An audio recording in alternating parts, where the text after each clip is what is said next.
The stars looked different here. Captain Dong-wook pressed his hand against the cold glass of the observation deck and watched the swirling purple clouds of the Helios Nebula stretch across space like paint on a dark canvas.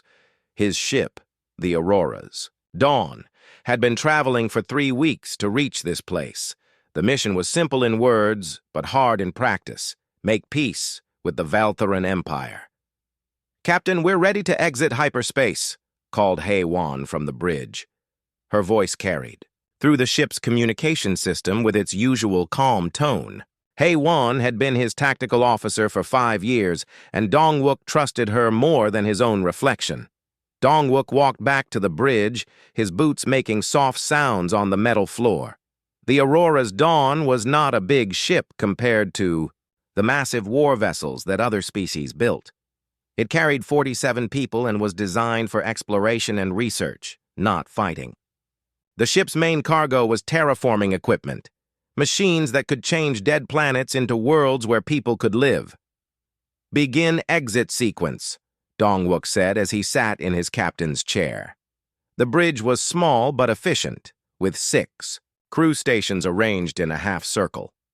Through the main screen, he could see the strange colors of hyperspace starting to fade. Taemin's voice came from the engine room through the speakers. "Jump drive performing normally, Captain. All systems. Running smooth." The ship shuddered slightly as it dropped back into normal space. The purple and orange clouds of the Helios Nebula filled the main screen, beautiful and dangerous. Dong-wook had read that ships could get lost in there for months, their instruments confused by the strange energy patterns.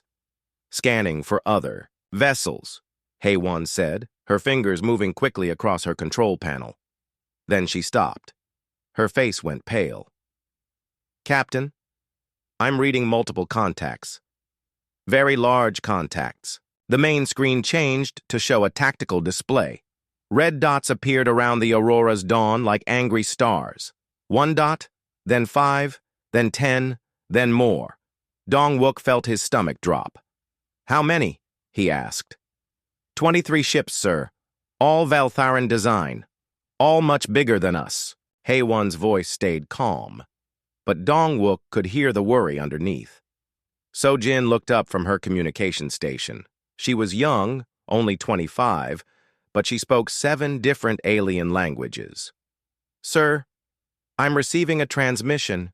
They're demanding we respond immediately." "Put it on screen," Dong-wook said. The nebula disappeared from the main screen. In its place appeared a creature that looked like it was made of dark metal and bone.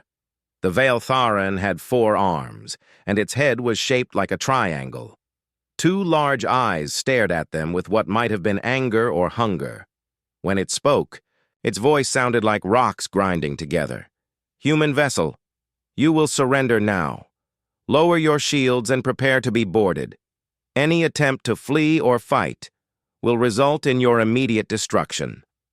The transmission ended. The bridge was quiet, except for the soft hum of the ship's systems. "Can we run?" Dong-wook asked. Taemin's voice came through the speakers again. "Negative, Captain. The jump drive needs 6 hours to recharge after an emergency exit. We used too much power getting out of hyperspace quickly." "Weapons?" Dong-wook looked at Hye-won. She shook her head. "We have basic defense systems, but against 23 warships? We might damage 1 or 2 before they turn us into space dust." Dong-wook stood up and walked to the front of the bridge. Through the screen, he could see the Valtharan ships moving into a perfect circle around them. Each ship was at least 3 times the size of the Aurora's Dawn. They looked like giant insects made of metal, with weapons pointing in all directions. So-jin, "Open a channel to the Valtharan fleet." "Channel open, sir." Dong-wook straightened his uniform. "This is Captain Dong-wook of the human vessel Aurora's Dawn. We are on a peaceful mission to establish diplomatic relations with the Valtharan Empire. We request formal parley according to your honor codes." He closed the channel and waited. The bridge crew looked at him with surprise. "Sir," Hye-won asked, "are we really going to surrender?" Before Dong-wook could answer, So-jin spoke up. Captain, they're responding. The same alien face appeared on the screen. This time, Dong-wook thought he saw something like curiosity in those large eyes. I am Fleet Admiral Kethnara of the Valtharan Imperial Navy. You speak of honor codes and parley. This is unexpected from your species. Very well. You have 12 hours to convince me why your ship should not be destroyed and your crew sent to the labor camps. The transmission ended again. 12 hours, Dong-wook said quietly. That's not much time. Captain, Wubin said from his security station, my teams are ready for boarding actions, but we can't fight that many ships. I know. Dong-wook sat, back down in his chair. So, Jin, I need everything we have on Valtharan culture, honor systems, and military traditions. Hey-1, analyze their ship positions and weapon deployments. Tae-min, how long would it take to modify our terraforming equipment? Modify it for what, sir? Tae-min asked. I'm not sure yet. Just tell me how long. There was a pause. Depends on what you want it to do. Maybe 8 hours for major changes. Dong-wook nodded. Dr. Min-ho, report to the bridge. Everyone else, normal duties, but be ready for anything. As the crew began working, Dong-wook stared at the tactical display. 23 red dots surrounded one small blue dot. By all military logic, this was hopeless. The Aurora's dawn was trapped with no way to fight and no way to run. But humans had never been very good at following military logic. Dr. Min-ho arrived on the bridge 5 minutes later. He was the ship's chief science officer, a thin man with quick eyes and hands that always seemed to be moving. You wanted to see me, Captain? Min-ho, I need to know everything about the Helios Nebula. Energy patterns, gravitational effects, anything that might be useful. Useful for what? Dong-wook smiled, but it was not a happy smile. For doing something that the Valtharan would never expect. Outside the ship, the alien fleet waited with the patience of hunters who knew their prey could not escape. They had no idea that trapped humans were often the most dangerous kind. The conference room had never felt so small. Captain Dong-wook sat at the head of the table with his senior officers around him. The lights were dimmed to save power, and the only sound was the quiet hum of the ship's life support systems. Outside, 23 alien warships waited like hungry wolves. Talk to me about the nebula, Dong-wook said to Dr. Min-ho. Min-ho spread his tablet on the table, showing a complex map of the Helios Nebula. The colors swirled and moved like a living thing.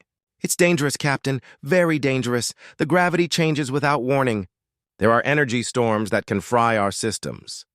The radiation levels would kill anyone without protection. What about our terraforming equipment? Dong-wook asked. Could we modify it? Tae-min leaned forward from his seat. The terraforming device works by changing gravity and energy patterns. We use it to move planetary cores and create stable atmospheres. But, Captain, it was never designed for space combat. I'm not thinking about combat, Dong-wook said quietly. Jin-A, their cultural specialist, had been listening to alien communications through her headphones. She pulled them off and looked worried. Captain, I've been studying their transmissions. The Valtharan think we're going to beg for mercy or try to buy them off with technology. They see humans as weak creatures who got lucky and found space travel. Let them think that, Dong-wook said. What else? They're very proud. They think war is like art. Every battle has to be perfect and beautiful. They also believe that running away from a fight brings shame to your entire family for 7 generations. Hae-won looked up from her tactical display. That explains why they're not worried about us escaping. In their culture, surrender or death are the only honorable options when you're surrounded. But we're not Valtharan, Dong-wook said with a small smile. Dr. Yu-jin, their medical officer, spoke up from the end of the table. Captain, what exactly are you planning? My medical teams need to know what to prepare for. Dong-wook stood up and walked to the small window. Through it, he could see the swirling clouds of the nebula. We're going to do something that will look like madness to them. We're going to fly directly into the heart of the Helios Nebula. The room went silent. Finally, Wu Bin, their security chief, spoke. "Sir, that's suicide. No ship can survive in there. No Valtharan ship can survive. In there," Dongwook corrected. "Their ships are built for power and efficiency. They rely on computers and automated systems. But our ship is different. We're smaller, more flexible, and we have something they don't." "What's that?" asked Sojin. "Human stubbornness." Min Ho was already working on his tablet, running calculations. "Captain, if we modify the terraforming device, we might be able to create a protective field around our ship. It would be like a bubble of stable space-time, but the power requirements would be enormous, and I can't guarantee it would work." "How long would it last?" Dongwook asked. "Maybe 30 minutes, maybe less. The device would probably burn out. Completely." Taemin nodded. "I can push the engines beyond safe limits, but we'd need someone to fly manually. The computer navigation systems won't work in those gravity storms." All eyes turned to Jun Ho, their navigator, and Hyun Woo, their pilot. Both men looked pale, but determined. "I can plot a course through the worst parts," Jun Ho said slowly. "But it would be like trying to map a hurricane while you're standing in it." Hyun Woo cracked his knuckles. "I can fly it. I've been piloting ships since I was 16. But Captain, one mistake, and we're all dead." "We're probably all dead anyway," Dongwook pointed out. "At least this way, we choose how we die." Ginny was still listening to alien communications. "Captain, they're getting impatient. Admiral Kethanara is telling his fleet commanders that humans are predictable. He thinks we'll either surrender in the next few hours or try some pathetic attack that will fail." "Perfect," Dongwook said. "Let them stay confident. So, Jin, I need you to keep talking to them. Make it sound like we're desperate and confused. Buy us time." "What should I tell them?" "Tell them we're discussing surrender terms. Ask about prisoner treatment, work camps, anything to make them think we've given up." Yoon Suk, Taemin's assistant engineer, had been quiet until now. "Captain, if we're really doing this, I need to start preparing the escape pods. If the ship breaks apart in the nebula, the pods might survive long enough for rescue." "Good thinking," Dongwook said. "Wu Bin, help her modify the pods with extra life support and navigation systems." "What about weapons?" Wu Bin asked. "Should we arm the crew?" Dongwook shook his head. "This isn't about fighting. This is about proving something." "Proving what?" Heywan asked. "That humans don't give up. That we can survive where others can't. That being small and weak doesn't mean being helpless." Minho was still working on his calculations. "Captain, I think I can make this work. The terraforming device creates localized gravity fields. If I reverse the polarity and increase the power flow, it might create a stable pocket around our ship. But we'll only get one chance. Once the device burns out, we're on our own." "How long do you need?" 6 hours to modify the device, 2 hours to test it. That leaves us 4 hours of protection if everything works perfectly." "And if it doesn't work perfectly?" Minho gave him a grim smile. "Then we'll find out very quickly." Dongwook looked around the table at his crew. They were scared, but they were also determined. He had served with most of them for years, and he knew they would follow him into hell if he asked them to. "All right, people, we have work to do.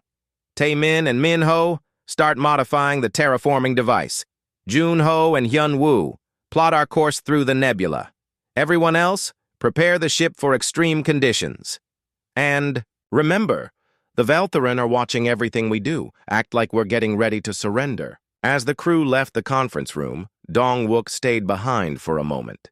Through the window, he could see the alien fleet maintaining their perfect formation. They were so confident, so sure of their victory. They had no idea that sometimes the most dangerous thing a human could do was exactly what everyone expected them not to do. The hunt was about to become very interesting. The engineering deck was busier than it had ever been. Sparks flew from open panels as Taemin and his team worked to change the terraforming device into something it was never meant to be. The machine was huge, taking up most of the cargo bay.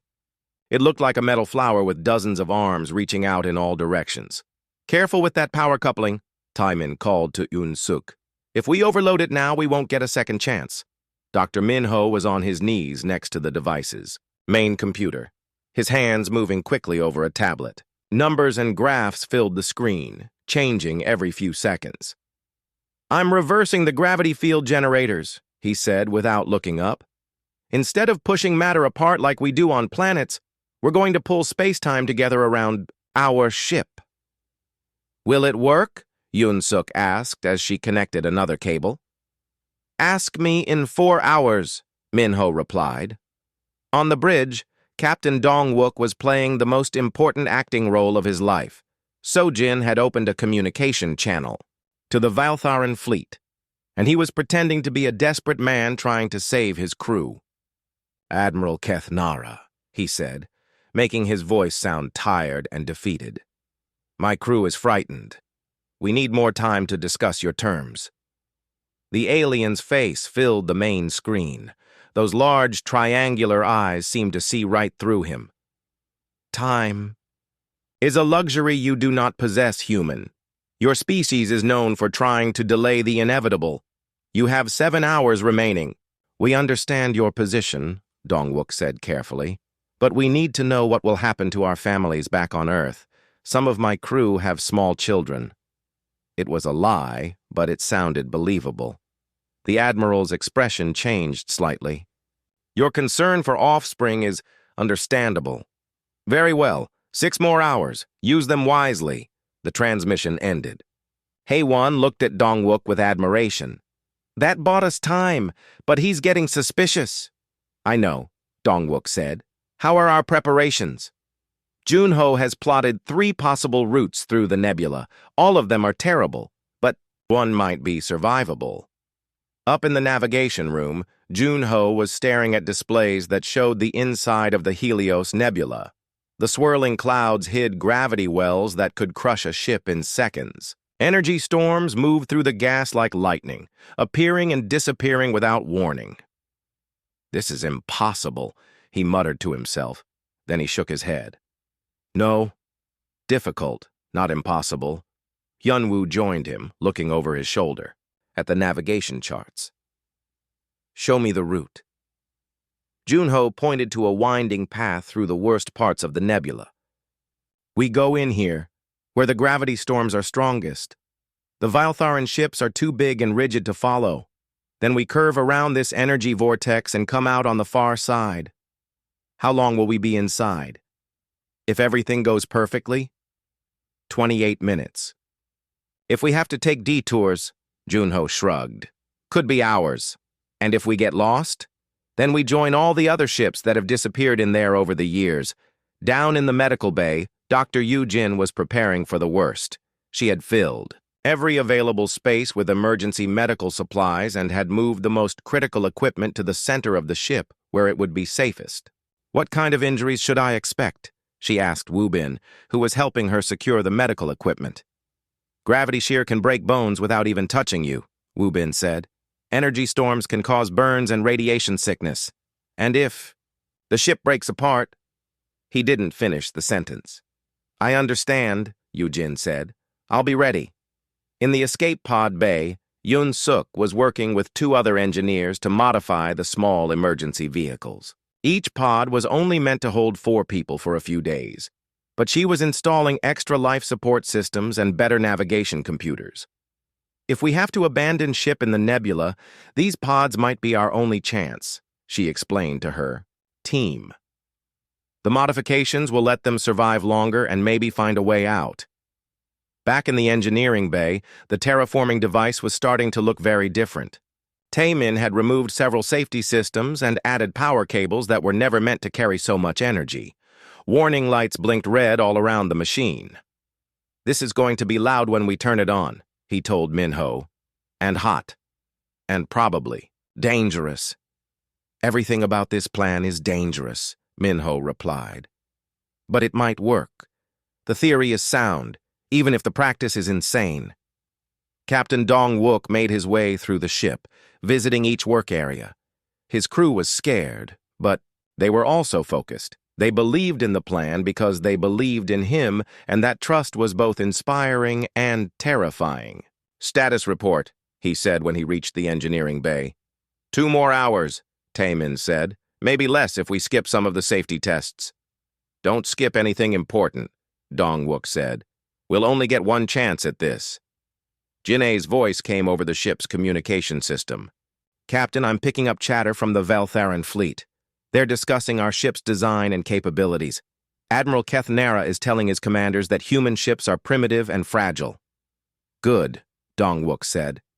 "Let them underestimate us." But privately, he wondered if they were right. The Aurora's Dawn was small and simple compared to the massive alien warships.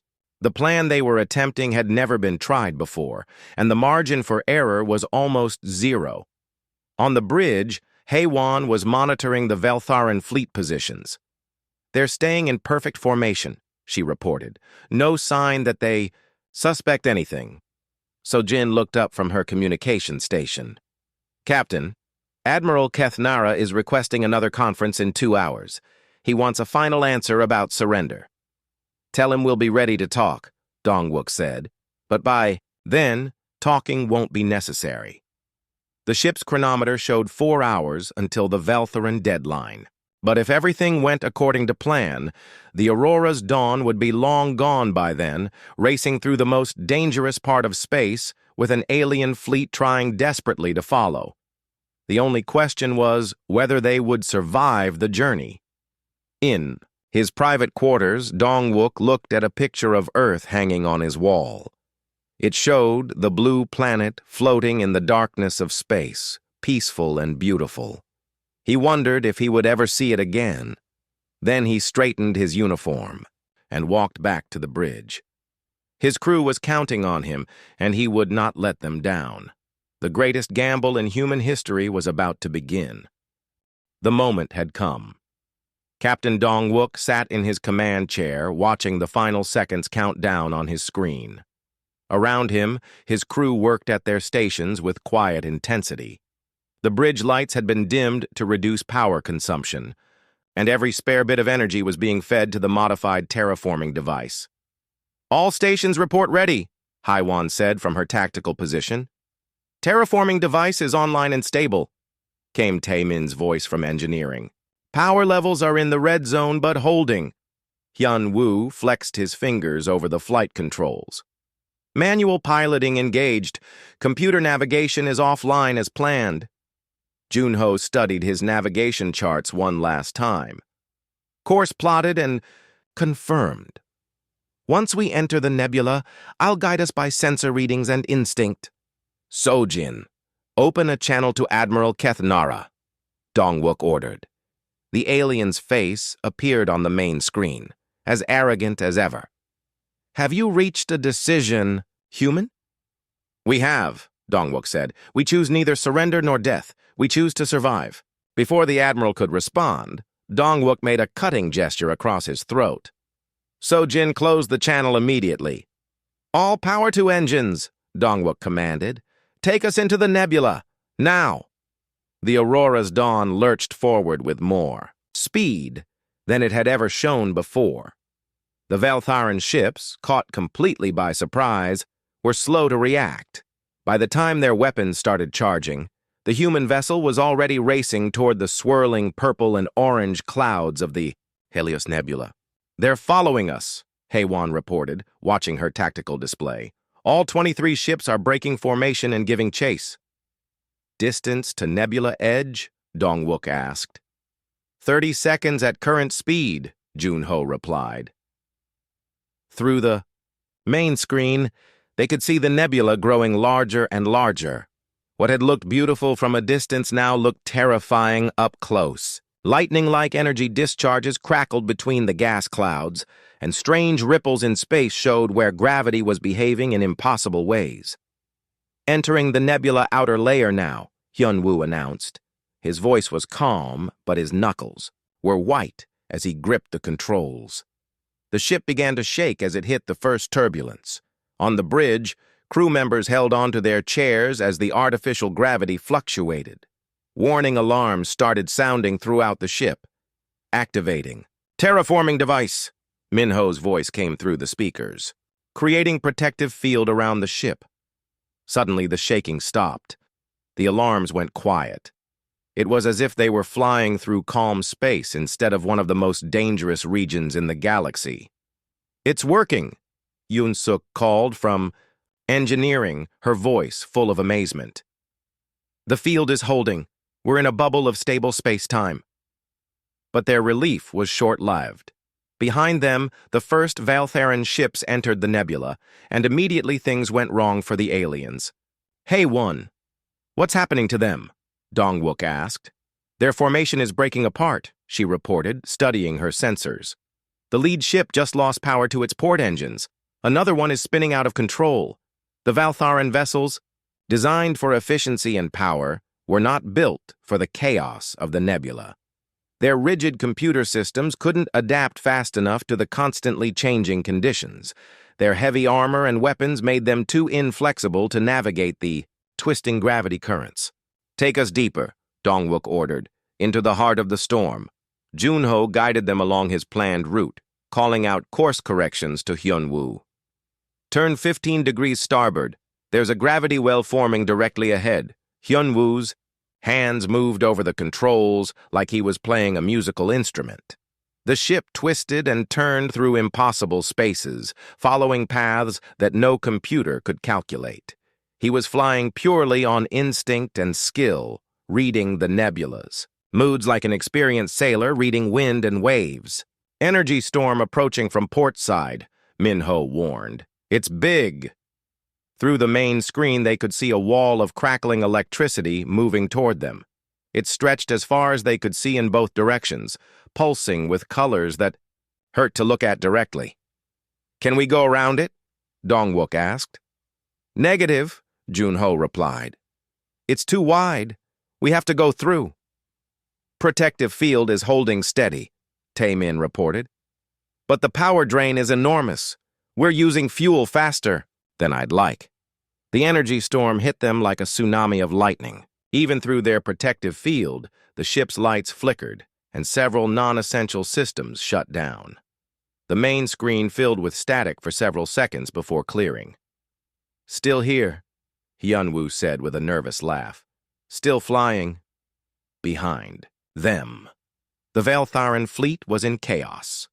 3 ships had already been destroyed by gravity shears, crushed like tin cans by invisible forces. 5 more were severely damaged, their biomechanical hulls cracked and leaking atmosphere into space. Admiral Kethnera's flagship was still following, but barely. Half of its weapons were offline, and its navigation system was failing. The Admiral himself stood on his bridge, staring at his displays in disbelief. "How are they doing this?" he demanded of his science officer. "Their ship should have been destroyed already." "Unknown, Admiral," came the reply. "Their vessel appears to be surrounded by some kind of protective field.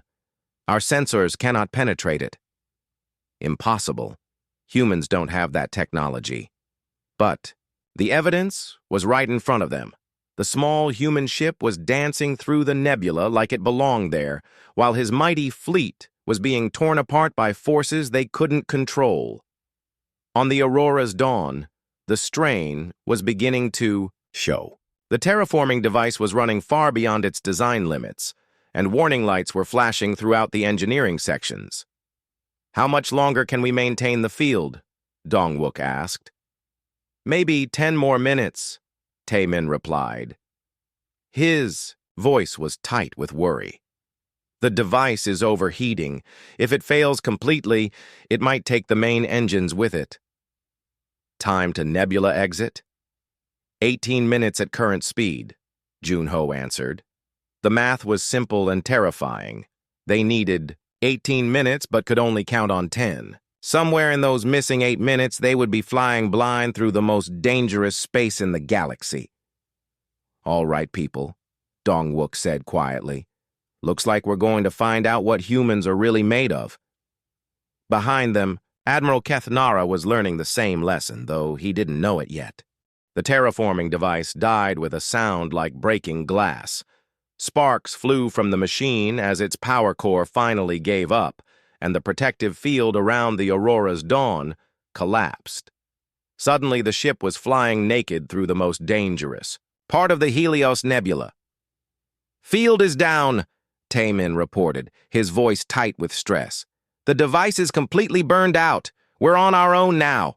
The ship immediately began shaking again as gravity waves hit the hull. Warning alarms filled the bridge with their urgent sounds. Captain Dong-wook gripped his chair as the artificial gravity flickered on and off. "How far to the exit?" he asked. Jun-ho checked his instruments, though half of them were showing error messages.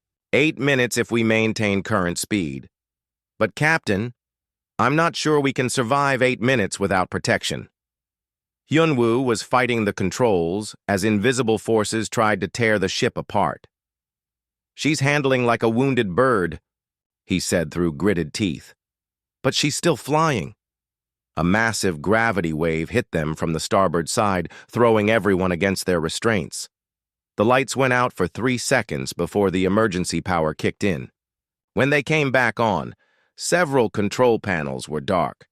"Hull breach on deck 4, Woo Bin reported from his security station. "Emergency teams are sealing it now." Dr. Yoo-jin's voice came through the speakers from the medical bay. "I have injuries. Coming in? Broken bones and radiation burns? Nothing life-threatening yet." Behind them, the Valtharan fleet was in even worse condition. Of the original 23 ships, only 8 were still operational, and all of those were badly damaged. Admiral Keth Nara's flagship was missing half its weapons and leaking atmosphere from multiple hull breaches. But something strange was happening. Instead of continuing to pursue the human ship, the Valtharan vessels were falling back, trying to reach the safety of normal space. They had learned a hard lesson about the difference between power and adaptability. "The alien ships are retreating," Hae-won reported with surprise. "They're heading back toward the nebula entrance." "Smart of them," Dong-wook said. "Their ships weren't built for this kind of environment."